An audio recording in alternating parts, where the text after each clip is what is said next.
Ito ang radyo ng bagong henerasyon. Sumasahimpapawid sa pamamagitan ng internet at live streaming. Radyong pinagkakatiwalaan ng sambayanang Pilipino. Mula noon hanggang ngayon, maghahatid ng pinakasariwang mga balita sa loob at labas ng bansa. Tatalakayin ng mga isyu ng bayan, magbibigay ng public service at makikipagkwentuhan sa mga sikat.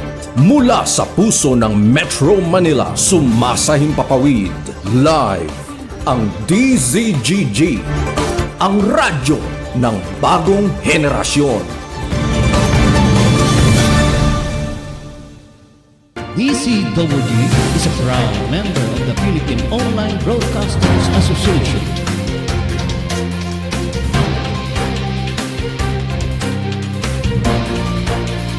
Balitang Pilipinas Worldwide. Programang siksik na balita, komentaryo at serbisyo publiko.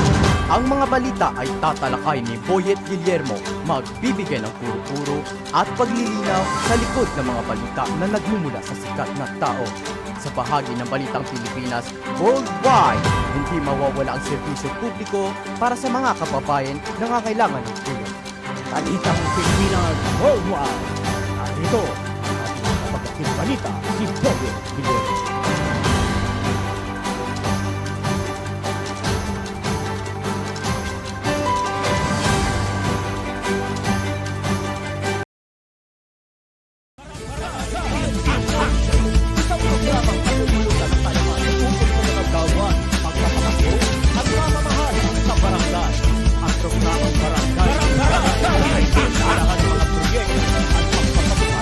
Bagong programa sa barangay.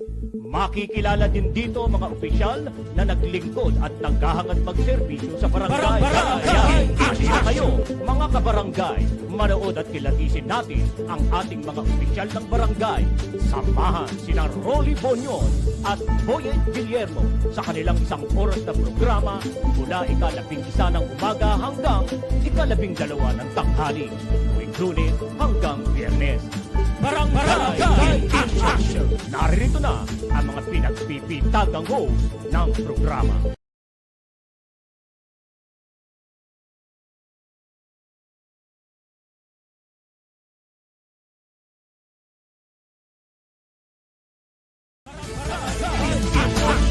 Isang programang katulungan ng talaman ukol sa mga gawa, pagpapakaso at mamamahal sa barangay. Ang programang barangay ay kailangan ng mga proyekto at pagpapagawa ng mga bagong programa sa barangay.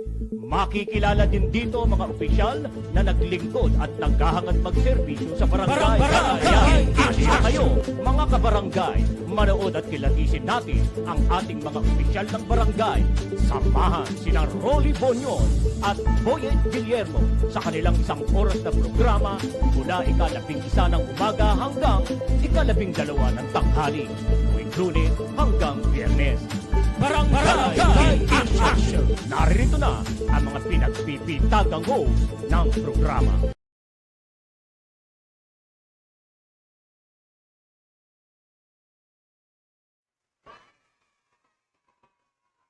Yes, hello! Magandang umaga po sa inyong lahat sa 42,000 na barangay sa buong Pilipinas. At magandang umaga din po sa iba't ibang dako ng mundo na naaabot po ng programang ito. Ayan, sa Canada, Singapore, Japan, sa US, sa Saudi Arabia, yun, sa mga nabanggit po natin, bakit po natin sila binabate, lalo-lalo na doon sa mga ating po mga kababayang OFW. Binabati po natin sila sapagkat sila po ay regular po na nakakapanood ng mga programa dito sa DZGG Broadcasting Studio. Ang programang po ito, Barangay in Action, ay pagtalakay po sa ating po mga barangay, sa ating mga barangay official kung ano yung kanilang ginagampanang tungkulin Ano ba ang kanilang mga ginagawa? Ha? At ano ho yung mga programa na nagagawa nila sa ating pong mga barangay. Yan po ang layunin ng programang ito at bukod po dyan, yung serbisyo publiko po ay hindi po nawawala. Nagkakaroon po tayo rito ng pagbibigay ng tulong sa abot ng ating pong makakaya. Ano ho? At siyempre, mga panawagan, hindi po mawawala dito. Yan ay bahagi po ng serbisyo publiko. Panawagan at pagbati. Pagbati sa ating pong mga kababayan. Pagbati sa mga grupo. Sa mga grupo na sabihin ho natin nagwagi. Nagwagi. Katulad po ng ating mga athletes, nagwagi ho sila sa patimpalak o sa mga palaro na kanilang sinalihan. Yan, binabati po natin. Maging ang ating pong mga government offices, sila ay ating pinupuri. Yan, pinupuri po natin kung sila po ay nakagawa ng mga kabutihan. Yan, lalo na yung mga empleyado rin, nakagawa ng kakabutihan. Yan, sila po ay ating pong pinupuri sa programang ito. Pero ang pinakabuod po nito, ang Barangay in Action, ay para sa pagtalakay sa mga barangay official po natin. At sa ngayon, ay napapanahon ho talaga. Sapagkat ay nalalapit na nga po ang paghahatol. Paghahatol sa kanila, sa mga kandidato. Yan, sa mga kandidato. Pero bago tayo dumako dyan, bago po tayo dumako dyan, siyempre, binabati lang po muna natin. Ayan. Babatiin po natin ang Section Explorer, Grade 7 Section Explorer ng Southeastern College. Yan ho yan sa parte po ng P. Burgos Elementary. P. Burgos Street, Pasay City, Southeastern College. Yan po, binabati ho natin sila. Nakto, sapagkat sila po ay nagwagi at champion. Sa kanilang presentation. Ng wika, linggo ng wika. Congratulations sa mga bata, sa mga estudyante na at section na explorer. Yan, dahil sa inyong pagkapanalo bilang champion sa linggo ng wika na ginanap diyan sa inyong paaralan. Ayan, nako. At siyempre, kino-congratulate din natin ang kanilang guro na si Teacher Donna. Teacher Donna. Yan. Teacher Donna, baka magkamali ako ng apelyido mo eh. Alam niyo po, lagi ko talagang minememorize yung apelyido niyo. Baka magkamali akong bigkasin. Kaya Teacher Donna na lang po ang binabanggit ko. Kung kayo po ay nanonood ngayon, sa bagay, busy ho kayo ngayon, nagtuturo kayo, ma-text nyo ho. Hindi ko lang ho na isulat yan. Ayan, paumanhin po. Teacher Donna, congratulations po.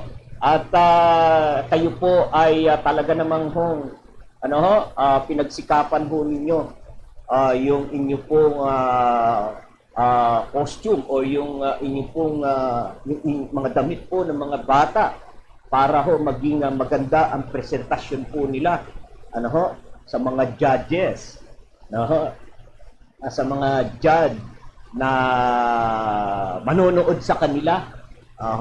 Kaya tuwan-tuwa po, no? Tuwan-tuwa po ang mga magulang.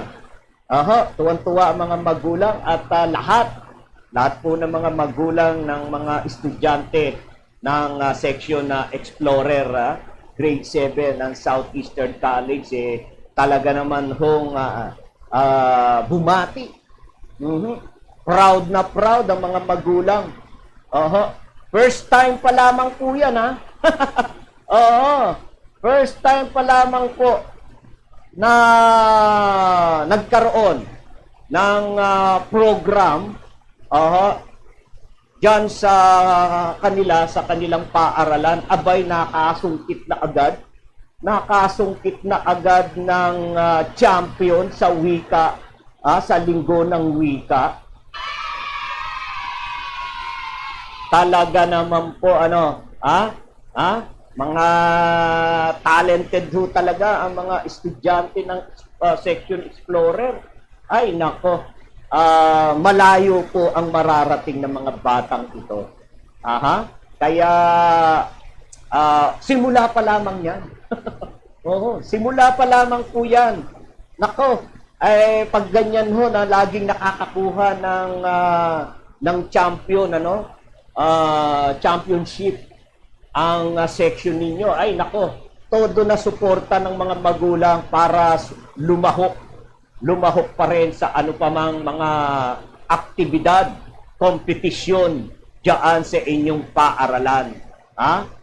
Susuportahan talaga kayo ng mga magulang kapag ganyan. Ay nako, talaga naman, sapagkat syempre, proud na proud ang mga magulang. Ang mga guardian na mga estudyante na yan. Excited ang bata Excited ho ang bata, no? Talaga namang, lalo na yung aking apo. Yung apo ko na si Marilyn Ashley Dumundon. Ay naku, talagang active talaga yung bata. Kaya lang, laging niya sinosurprise kaming kanyang mga guardian na sa oras na ng tsaka pa ipagagawa, lola, lolo, grandma, grandpa, tahiin mo ito. Si lola, nagkukumahog agad. Bibiruin niyo yung madaling araw, tsaka palang pinatahi. Ang bata ko talaga, paumanhin na lamang po kay Teacher Donna. Unawain na lamang po ninyo yung apo ho namin, Teacher Donna. Medyo yung sinagutan ho niya nung nakaraang araw, yung kung ano yung mga katangian ng bata. Ewan ko lang ho kung na-checkan ho niya yun, siya ay malimutin. Ay, bakit tuwan-tuwa yung kanyang papa mga classmates? Ayan. Ito na lang. Ayan. Kaya ito. Ayan, Teacher Donna, kayo na ho ang bahala na uunawa sa aking apo na si Marilyn Ashley Dumundon. Dahil yan lang ho ang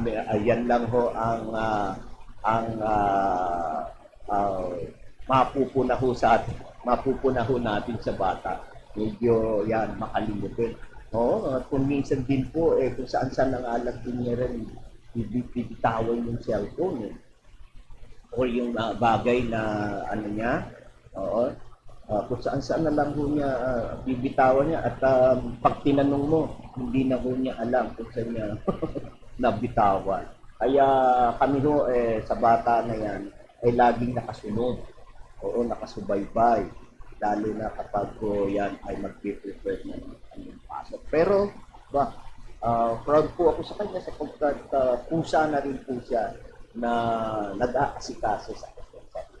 Yun lamang, sa kanyang pagmamadali, sa kanyang pag-aasikaso sa kanyang sarili, yun, meron siyang nakakaligtaan. Ayan, congratulations! Congratulations sa grade 7 section Explorer, mga estudyante sa Southeastern College, Pasay City. Yan. At ang inyo po ding lingkod ay nagpapasalamat din naman doon sa kaklase ni Marilyn Ashley Dumundon. Yan, ang aking apo. Maraming salamat at ikaw ang nakapulot ng cellphone ng aking apo. Na cellphone ni Marilyn Ashley Dumundon. Salamat at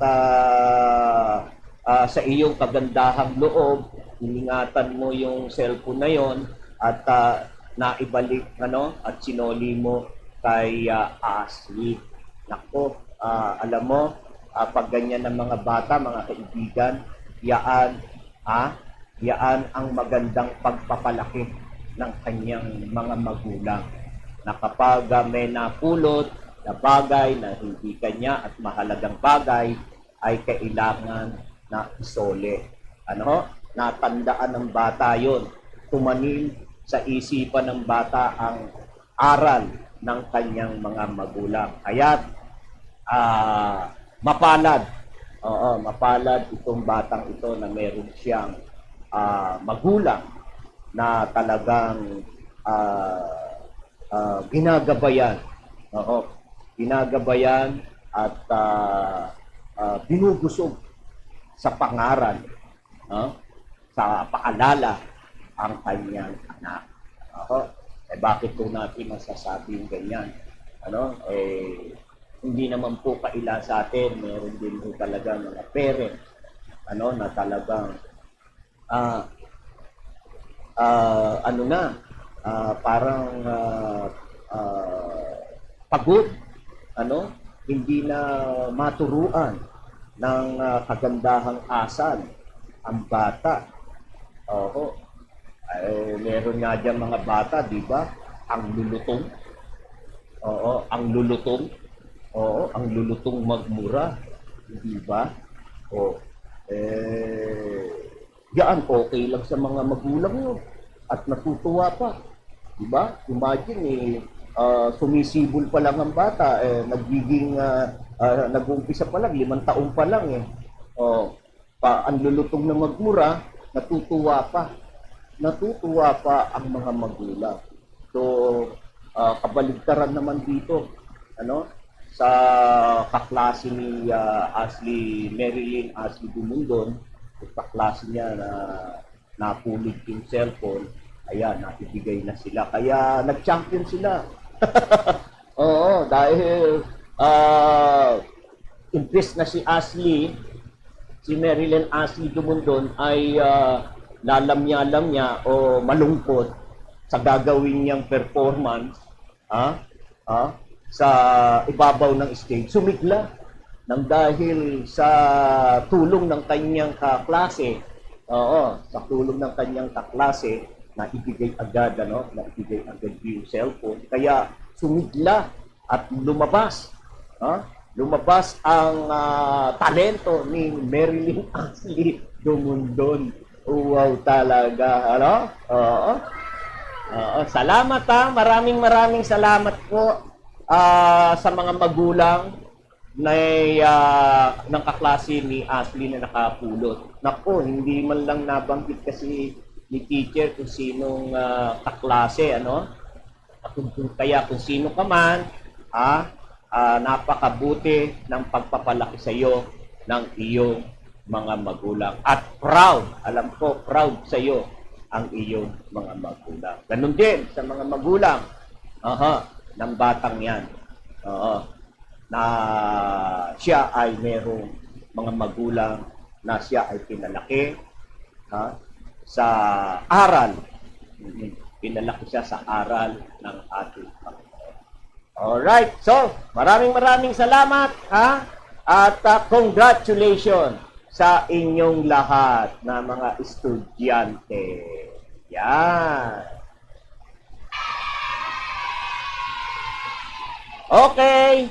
So, dako po tayo sa ating pong pagtalakay tungkol po sa ating barangay. Ayan. At ngayon ay papalapit na ng papalapit ang eleksyon, no? Pambarangay at sangguniang kabataan. Ano ho? Eleksyon. Ano po? Kaya ngayon ay atin po silang pag-usapan. Kamusta ho ba ang inyong mga barangay dyan? Ang mga kandidato dyan? Nailista na ho ba ninyo yung mga karapat-dapat na bagong manungkulan sa inyong barangay? O kaya naman ay nailista na ba ninyo yung hindi nyo gustong panatilihin silang maglingkod samantalang wala naman silang nagawang paglilingkod sa inyo? Di ba? Ganyan ho. Kailangan ay tayo po ay meron na po tayo mga listahan. Para sa pagdating po natin, pagdating ng eleksyon, hindi ka na magkakamali. Siyempre, kapag nailista mo na ho sila, siyempre dumaan sila sa inyong pagsusuri. Sinuri nyo na ho maigi ang kanilang mga pagkatao, kanilang mga pag-uugali, at ang kanilang kakayahan. Katangian. Yan yung mga batayan ho natin sa pagpili. Kakayahan, katangian, ugali, at kanilang mga pagkatao. Kasi, kinakailangan ho na mga mamumuno sa hatiin ay yung merong ganyan 4 na katangian. Kung wala, at ang nakita ng katangian ay yung yabang,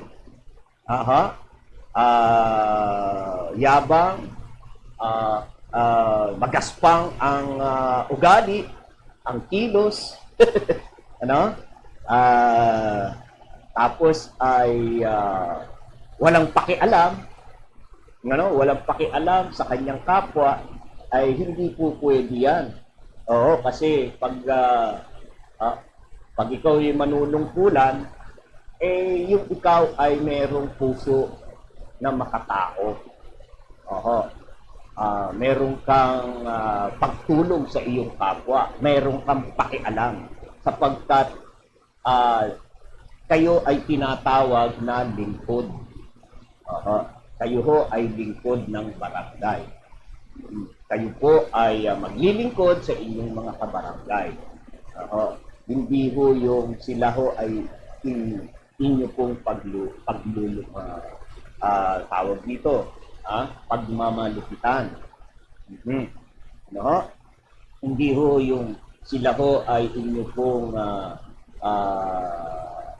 tawag yan, tinatako. Yan.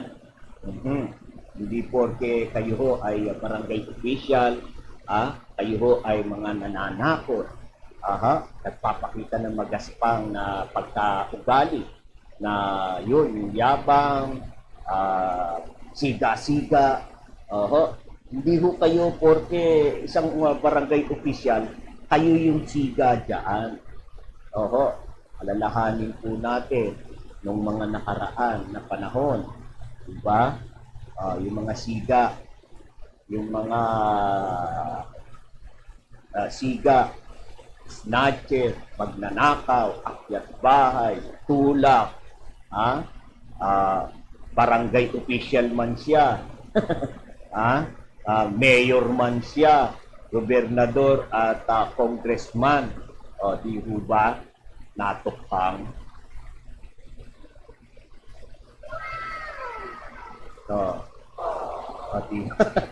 Kaya sige kayo. Ibig nung sabihin, sila ho ay nakarma na. Ibig din nung sabihin, ang mga paggawa ng masama ay hindi po nagtatagal. Darating ang panahon ng paghahatol, paghuhusga, Darating ang panahon ng pagbabayad sa iyong mga mali na ginawa. Ano ho? Kaya tingnan niyo po, di ba? Kabi-kabila ng mga panahon na yun. Oo, kabi-kabila. Oo. Ang nabalitaan natin. Ano ho? Kaya tayo po ay itanim po natin sa ating isipan. Tayo po mga nagnahangad, nagnanais manungkulan sa barangay. Itanim po natin, ang gagawin po natin ay paglilingkod sa ating barangay. Ano ho? Paglilingkod. Hindi ho paglilingkod sa ating sarili o kaya ay sa ating pamilya. Hindi ho yun. Pinasok mo yung posisyon na yan, kailangan ilaan mo ang panahon mo para sa paglilingkod. Hindi naman ho mangyayari na 100% ituon mo sa iyong paglilingkod ang iyong panahon. Siyempre, ikaw ay meron kang pamilya. May pamilya ka.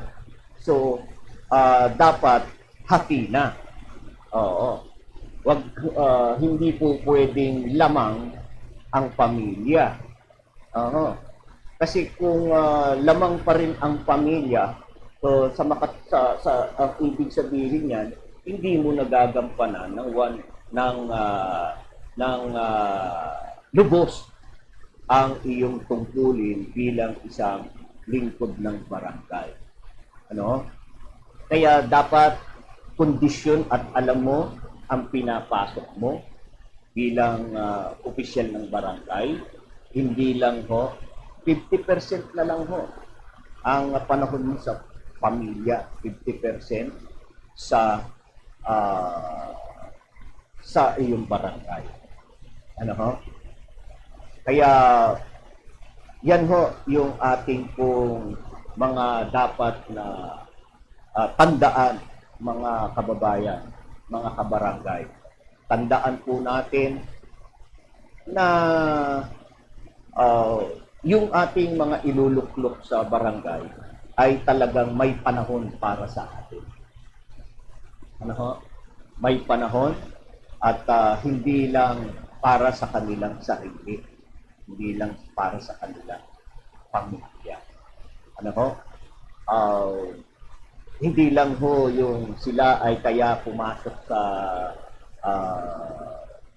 barangay para dahil lang ho sa sinasabi sayang din yung sweldo. Sayang din ho yung honoraryang ibibigay. Pandagdag din sa gastusin. Pag ganyan ho mga katuwiran, pandagdag lang din sa gastusin mo sa pamilya. Iba. Iba ka, nalilihis ka, kapatid. Kagawad o kapitan, nalilihis ka. Kung ganyan ang pag-iisip mo, kung kaya ikaw ay tumakbo bilang kagawad, bilang SK, yung mga SK, kayo ay kinatawan ng mga kabataan na sumisibol naman dyan sa inyong barangay. Kayo rin ay dapat nag-iisip ng mga programa para sa inyong ikakabuti ng mga kabataan na susunod sa inyo.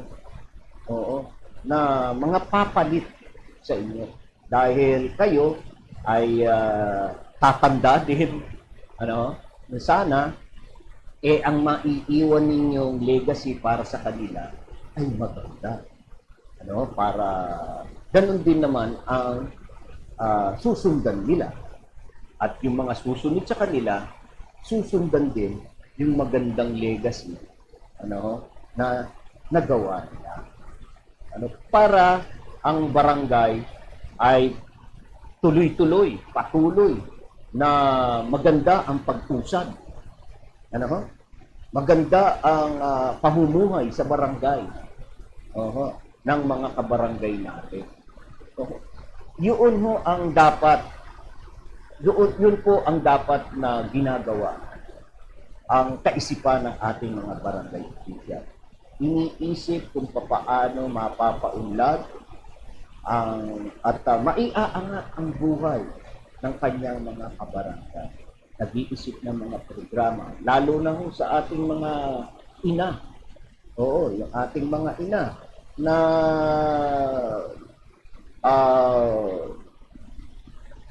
wala hong ginagawa. Ano? Kundi yun na lamang po. Oh, mga ina na ayun din, marunong na rin hong tumambay, tatambay sa kanto. Ano? Kasama ang kapitbahay, kasama ang kumare. O wala naman yung pinaggagawa kung hindi chismisan lang po ng chismisan. At pag natapos ang chismisan, ayan, magbibingo, magtotonghi. Kung minsan ay pag napasarap-sarap pa, nag-iinuman na rin. Ano? Kaya, yan yung mga ina, dapat natin na naiisip o nakakapag-isip tayo ng mga programa para sa kanila nang sa gayon ay nakakatulong sila sa kanilang asawa. Ano? Bigyan natin sila ng pagkakaabalahan na sila ay kikita. Oho. Mga livelihood. Oo. Mag-isip tayo ng mga livelihood para sa mga kababaihan, para sa mga ina. Nang sa gayon ay diba, pagdagdag. Nakakatulong siya sa pamumuhay, sa pagtatrabaho ng kanyang asawa. Hindi ba maganda 'yon? Diba? Ganyan sana. Meron ba tayo rito niyan? O siguro meron, pero mangilan-ilan. Oo. Hindi ba kayang gawin niya? Kaya naman siguro. Dahil kayong mga kagawad at opisyal ng barangay, may kapangyarihan kayo. Meron kayong legal presentation. Maari kayong makipag-ugnayan sa mga ahensya ng ating pamahalaan para humingi ng tulong. Humingi kayo ng tulong na maaaring makatulong mga kabuhayan, pangkabuhayan sa inyong mga barangay. Kikilalanin kayo sapagkat kayo'y mga halal, kayo'y mga inihalal sa inyong barangay. Meron kayong kapangyarihan na humarap, makipag-ugnayan sa kanila.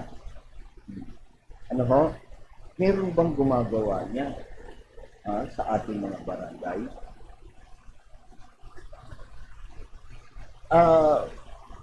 Kayo po ang inaasahan, kayo mga barangay official. Kayo ang inaasahan ng inyong mga kabarangay. Kung paano din sila magkakaroon ng talagang trabaho.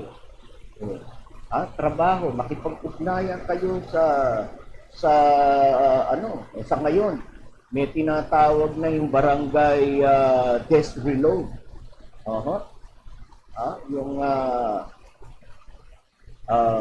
sa barangay ho ay nag-aanunsyo. Nag-aanunsyo kung ano-ano yung mga bakanting posisyon, bakanting trabaho sa mga kumpanyang sila ay nakipag-ugnayan. Ayan, yung mga ganyan po. Mga ganyan. Meron na ho yan. Inulunsad na po yan ng lokal na sa Pasay, sa lokal na pamahalaan ng Pasay. Inulunsad po yan. Kaya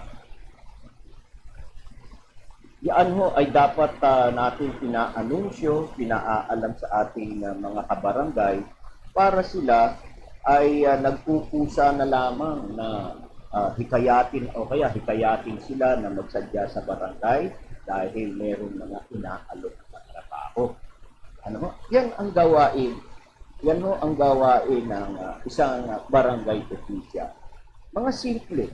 For example, din no, mayroon akong nagiging senior citizen na sa inyong barangay. At alam naman ho ninyo na kung sino-sino na yan. O pwede ho kayong magbahay-bahay na kung sino-sino yung magiging senior citizen na at i-apply. Ako ho, nagawa ko ho yan kahit hindi naman po ako hindi naman ako barangay official, pero yung mga kapitbahay ko na alam kong magsi-senior citizen na, ako na mismo kukuha at hihingi ako ng application sa City Hall. At papapilapang ko na lang at ako na rin ang magdadala sa City Hall. Eto. Kaya't yung mga tao, yung mga matatanda na yon na natulungan kong ganon, inaano ko ini-endorso ko, tinutulak ako na ako mandidatong kagawad. Hindi na mo kailangan. Kahit hindi ka kagawad, magagawa ng isang tao yung tumulong sa kanyang kapwa. Kayang-kaya ho. Kayang-kayang gawin ng isang tao yan kahit hindi siya maaari mo naman ho yan na samahan. Yan yung mga pamamaraan na pagtulong, samahan. Kung yung senior citizen, yung mga apo, mga anak ay busy, ikaw bilang may magandang kalooban ka, nagpupusa ka na samahan na lang, sige, sasamahan ka. Kasi dapat tayo manghinayang, manghinayang sa mga ganong pagkakataon. Kasi malaking tulong. Malaking tulong po yan sa ating kapwa, lalo sa mga senior citizen. Malaking tulong sa kanila yung senior citizen ay makakuha ng diskwentong 20% at makatanggap ng social pension. Kaya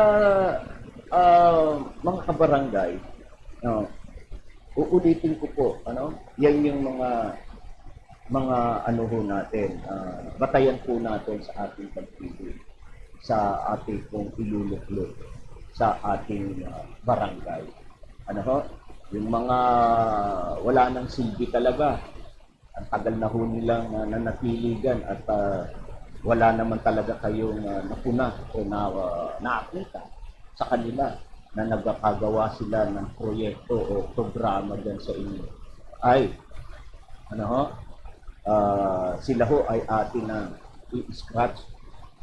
Sila po ay atin ng itapon, ipasura. Dahil basura lang ho sila kasi wala naman ho silang nagawa. Wala silang nagawa sa barangay, walang tulong na nagawa sa kabarangay. Diba? Wag na ho natin silang manatili. Palitan na ho natin sila ng mga bago para merong pagbabago sa ating barangay. Okay. So, sa ngayon, tingnan nga natin ang ating mga ulat dyan tungkol sa mga panawagan at patakaran ng COMELEC, magpapaalala. Ayan. At sa ngayon, itong eleksyon natin, ay sa kabila ng laging may paalala ang Komisyon ng Eleksyon na tungkol sa mga vote buying. Yan laging pinapaalala dahil alam na ng COMELEC na hindi pa mahihinto yan. Hindi pa mahinto. Ang Pilipino talaga talagang hanggat may lusot, lulusot. Ano ho? Hanggat may lusot, lulusot. Kaya ang Komisyon ng Eleksyon ay palaging nagpapaalala dahil alam nila na hindi talaga hihinto. Ano? Pero nagbabala sila sa publiko, at nagpapaalala na kapag meron silang nakita ng nagkakabigayan na ng pera kapalit ng boto, yan, tumistigo po kayo. At wag po daw po kayong mag-aalala, hindi po kayo ilalantad, hindi kayo ipakikilala, itatago daw po kayo, kayong mga testigo, para mapanagot po natin yung mga talaga naman pong mga politiko, na mga kandidato na tinatawag nating parents candidate. Ano? Sa Tagalog, yung parents candidate, magulang na kandidato. Yan ang panghihimo ng Commission on Election sa mga tao na may makikita o mapapansin na nagkakabilihan na, nagkakabigayan ng pera, inyo pong ipagbigay alam at isuplong sa COMELEC. At huwag po kayong mag-aalala, kayo po ay hindi nila ilalantad. Yan po ang pag-apila ng Komisyon ng Eleksyon sa publiko na maging testigo sakaling may ireklamo tungkol po sa vote buying, kaugnay po ng barangay at SK election. Kaya tinitiyak naman ni COMELEC Chairman George Garcia na hindi masasangkot sa kaso. Ang sino mang nais maging testigo laban sa vote buying. So, may protection po kayo. May protection. Kasi sa tuwing mag-e-eleksyon, talaga yung ibang mga politiko na may pera, talagang gumagamit din sila ng pera para sa kanilang pagkapanalo. Gusto nilang makatiyak ng panalo, kaya sila ay mamimili ng boto. At kung minsan dyan, hindi ho maaalis dyan ang bata-bata. Bata ni mayor, bata ni konsehal, dyan ho nagkakaalaman. Bata ni konsehal, siyempre si konsehal magdo-donate puno, si mayor magdo-donate puno. Kaya dyan doon lang ho natin doon lang ho natin masusubaybayan yan sa barangay. Diyan na ho. Kung yan ay ipamumudmod, dalawang klase yan. Kung ipamumudmod o hindi. O kaya ay itatago na lang niya ng kandidato yung donasyon. Yung donasyon ni konsehal, donasyon ni gobernador, donasyon ni kaya yung mga donasyon nakakaipon nakakaipon yung kandidato. Kaya merong mga kandidato kahit talo masaya pa rin. Dahil talo na, kumita pa. Oy, may ganyan po may ganyan. At pangkaraniwan nangyayari yan. Tayo ba naman sa politika? ka, kaya tagal-tagal na po natin na pumuputo. Yan ba, hindi pa ba natin alam? Pag hindi natin alam yan, nahuhuli ka sa balita. Ano? So, ayon po kay Garcia, handa silang kausapin ang Department of Justice na huwag isama sa mga kakasuhan ang binibilhan. No? Binibilhan ng boto. O, yung halimbawa, ikaw yung tumanggap. Ikaw ang binigyan ka ng pera, tinanggap mo. O, yan, maaari mong isuklong. O, binigyan mo ako at sinabi mo sa akin, ito raw ho siyang kakalimutan pagdating ng eleksyon. Yan, wag na po kayo. Wag kang mangangamba. Hindi ka makakasama. Ikaw ang magiging buhay na patotoo. Testigo. Ikaw ang gagawing testigo para mapanagot ang mga talaga namang parents, candidate sa ating eleksyon, ng barangay at district election. Hindi kayo sasama, kaya huwag po kayong mangangamba. Huwag kayong matakot na isuplong ang kandidato na magbibigay sa inyo ng pera para lamang siya iboto. Ano po? Maliwanag ni Garcia, kahit kasi may sapat na ebidensya na hawak daw ang konstitusyon, ay kinakailangan pa rin ng testigo. Ito po yun. Ganyan po kasi ang ating justisya. Hindi po maaari na kailangan po ay kumpleto. Kumpleto ang mga sinuluping ebidensya, malakas ang ebidensya para po humatol. Para humatol ng tama ang ating justisya, ang ating ang huwes. Yan.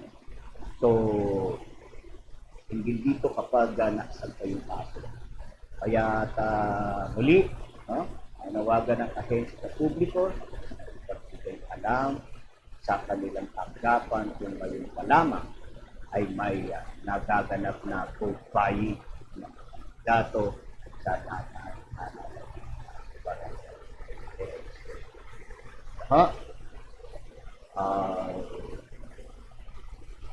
Sa ngayon, kasi sa ngayon talaga siguro pagdating na lamang po yan ng sa ngayon hindi pa ho natin yan makikita. Yung yung tinatawag na last 2 minutes. Yung kinabukasan ng eleksyon, kinabukasan ng eleksyon ng gabi. Sa araw po sa gabi diyan tinatawag nagkapangan. May tinatawag nagkapangan.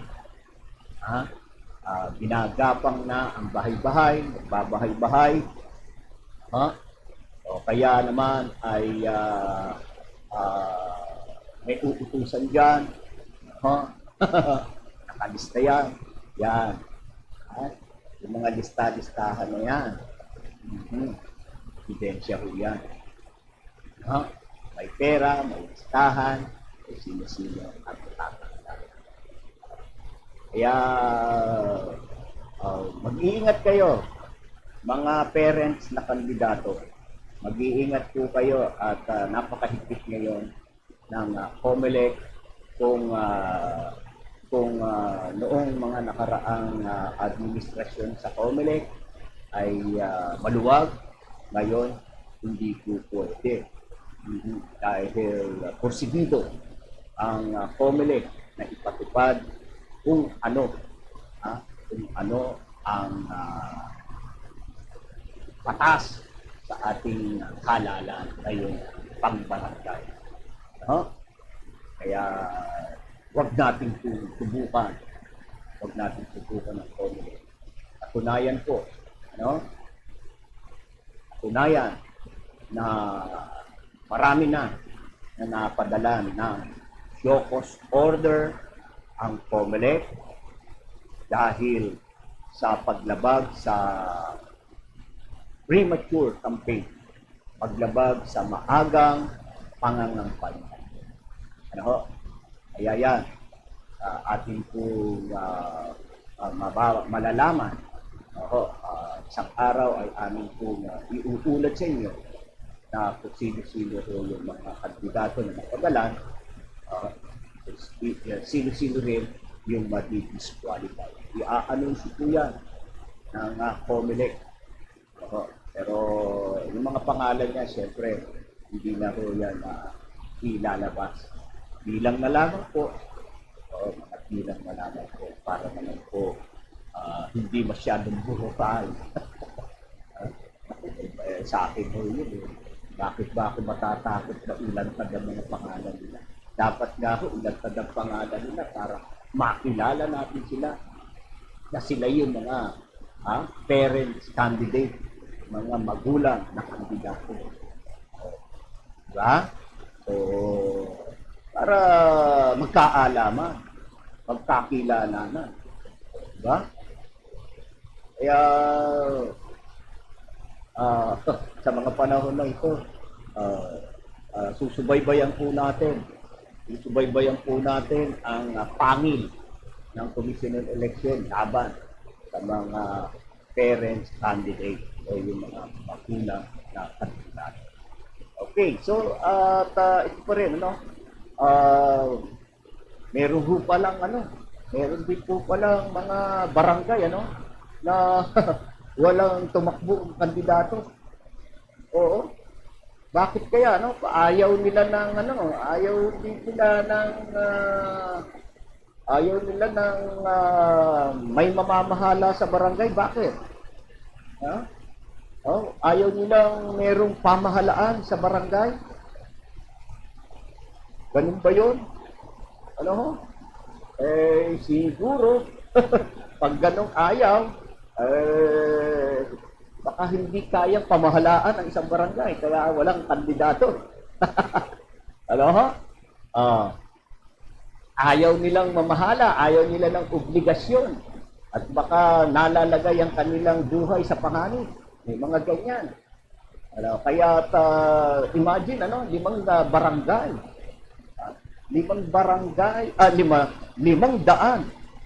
500 barangay sa ating bansa, sa Pilipinas, ang walang tumakbong kandidato para sa barangay at SA election ngayong taon. Abay, makakapag-isip ka nga po ng dyan. Bakit kaya ganyan? Walang tumakbo dyan. Ayaw ng obligasyon, ayaw pamahalaan ang barangay. Nasa kaya mga lugar yan? Ayan ayan pala ayon ho sa COMELEC, Chairperson George Garcia, na karamihan sa mga barangay ay mula sa, dyan naman pala Bangsamoro Autonomous Region in Muslim Mindanao. Yan, sa BARMM. Nako po. Nakakaano po naman pala dyan sa lugar na ho na yan, mahirap ba talagang pamahalaan niya? Mahirap pa mamuno? Mahirap mamuno ba sa barangay dyan sa Bangsamoro Autonomous Region in Muslim Mindanao? Sa ngayon, di ba, may mga tayo dyan, mga datu-datu, di ba? Ayan yung mga leader ho natin dyan sa, datu, ano pa ba yung mga posisyon nila dyan sa ating kapatid na Muslim? Tinatawag natin datu, amam, di ba? Amam, yan ho yung mga posisyon, ang mga leader po ng ating mga kapatid na Muslim. Siguro, yun, sila po. Pag ganyan po pala na wala hong tumakbo na kandidato sa barangay, andyan ho ang Department of Interior and Local Government natin, DILG, na magtalaga. Oo, umira ng mga barangay official dyan sa lugar na yan. No? Ano sila, itatalaga na lang kung sino yung mga tao dyan na siyempre yun nga lang sana ang mapili dyan talaga may magandang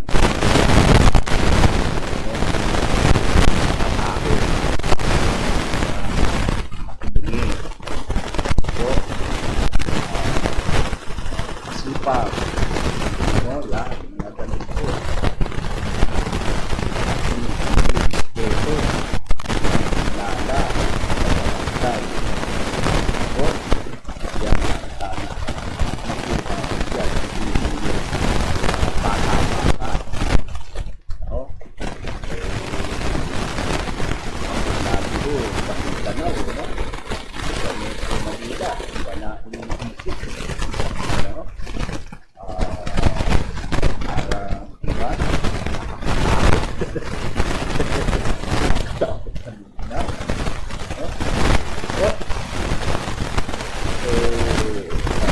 Ilatan po yung mga barangay, sabi nyo, walang yan, ganyan mo, ay normal. Kahit sa Manila, meron naman talaga walang kalaban. Walang walang umaba.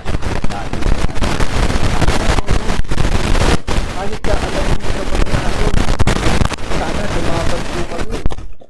Oo, para, diba, exciting naman ho doon sa eleksyon sa inyong lugar. Oo, sayang yung yung ginastos mo dyan, nakalaang pondo. Ganun-ganun lang, bilis, no? Sana meron yung magkain ng lang candidacy COC nila para may kalaban yung dati naman. Sige kayo. Okay lang mo. Okay lang. Handa ang nagawa niya sa loob ng ilang taon niyang panunungkula, walang problema rin. Pero kung wala hong nagawa at puro, diba? Puro panggipit, puro pananakot sa kanyang barangay at pansariling interest lang, dapat may lumabang. Oo, may lumabang.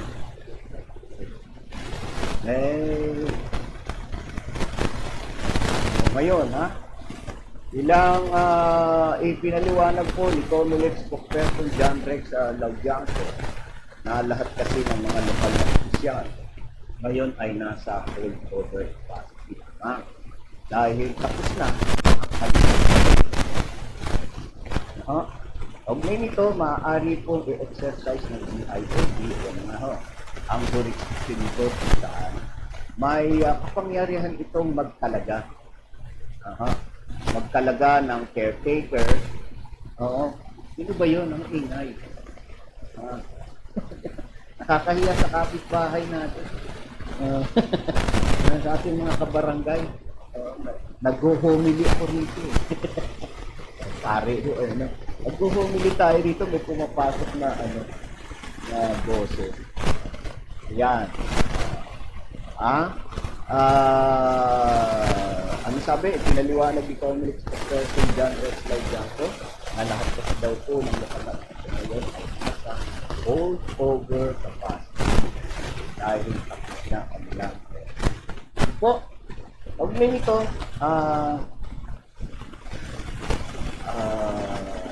maaaring exercise nga po ng DILG ang jurisdiction nito.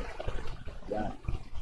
Magtalaga ng caretaker sa bakanteng posisyon o direktang magtalaga ng grupo sa mga lugar na kandidato. Ako, Black, ginawa rin ito noong barangay at SO 2018 saan matasa ng DILG ng local government unit. Ako, ayun pala eh. Uutusan ang local government unit o local executive. Ang local executive po ang mayor na magtalaga ng mga opisyal sa mga lugar na walang mga kandidato. Ganun naman po tayo. Ano? Ang local executive, ang mayor ang pipili na kanyang iluluklok o kanyang itatalagang barangay chairman, barangay tagawad. O kaya ay chairman na lang ang kanyang pipiliin, si chairman na lang ang pipili ng kanyang mga kagawad. Ay, nako. Nakakatakot sa mga ganyang pagtatalaga. Ano ko? Sana may susunding patakaran. Oo, sa pagpili. Sana merong patakaran sa pagpili. Hindi ho yung kumpare niya, kumpare, hindi ho yung kumakumare. Sana ang pagpili may mga batayan, no? Na pagpili, hindi ho yung siya ay higasin. Matapang. Nakakatakot po yan. Kaya baka daanin kayo sa tapang, sa siga-siga, ang pamamahala sa barangay. Naku po, delikado. Delikado sa barangay, yung mga ganyang namumuno. Kaya dapat po, may batayan sa pagpili. Bigyan ng kautusan ang mayor na sa kanyang pagpili ay meron siyang susunding mga batayan. Siguro andyan ang taong pipiliin isang makadiyos. Kaya ay aktibo sa gawaing simbahan. Yan, mga ganyan. Aktibo at may magandang kalooban. Diba? Kapag wala ho mga ganyan, nakakapangamba ho yan. Baka ang mapili ni Mayor ay yung mga bata-bata niya, mga bata-bata niya na kayang-kaya niyang utusan, kayang-kaya niyang pasugurin sa anumang gusto niya. Yun lamang po yung atin. Atin para po maging patuloy at takbo ng ating barangay. Okay? So, ayun, babati muna tayo. Ayan, ako. Nakasama natin, Kanina ang daming nanonood hindi naman nag-comment. Oy, si Sarah May. Sarah May Guillermo. Ayan. Nanonood si Sarah. Kanina ang dami nanonood kaya lang, hindi nag-comment, hindi nagpaparamdam. Hindi kaya hindi natin nabati. Pero ayun, mabuti na lamang din. Mabuti na lamang po ay tayo ay okay. So, wala na ho tayong oras, At tayo po ay pansamantala na magpapaalam na po. At bago ang lahat, maraming salamat po sa inyong lahat, sa mga nanood, kahit hindi nag-comment. Alam niyo kung sino po kayo mga nanood. Salamat po sa inyong suporta. At mamaya po tayo ay magkikita-kita at magkapanooran pa rin po sa susunod nating programa pang alas 5 hanggang alas 6. Yung pong Balitang Pilipinas Worldwide. Right. So, At ako po ay nagpapasalamat din sa ating Panginoon at nag-iiwan po ng kataga na nawa ay lahat ay patuloy na ingatan, samahan at pagpalain ang ating pong nagpapal. Saan man tayo naroon, anuman ang ating pagpapal. Gandang tanghali po sa inyong lahat. Ang DCWG, inyo ito, dito, kayo ang bida.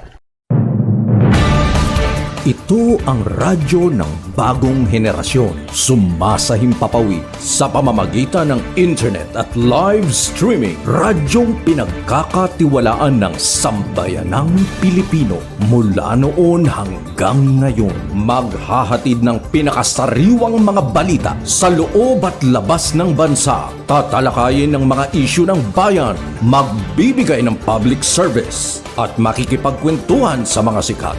Mula sa puso ng Metro Manila, sumasahimpapawid live ang DZGG, ang radyo ng bagong henerasyon.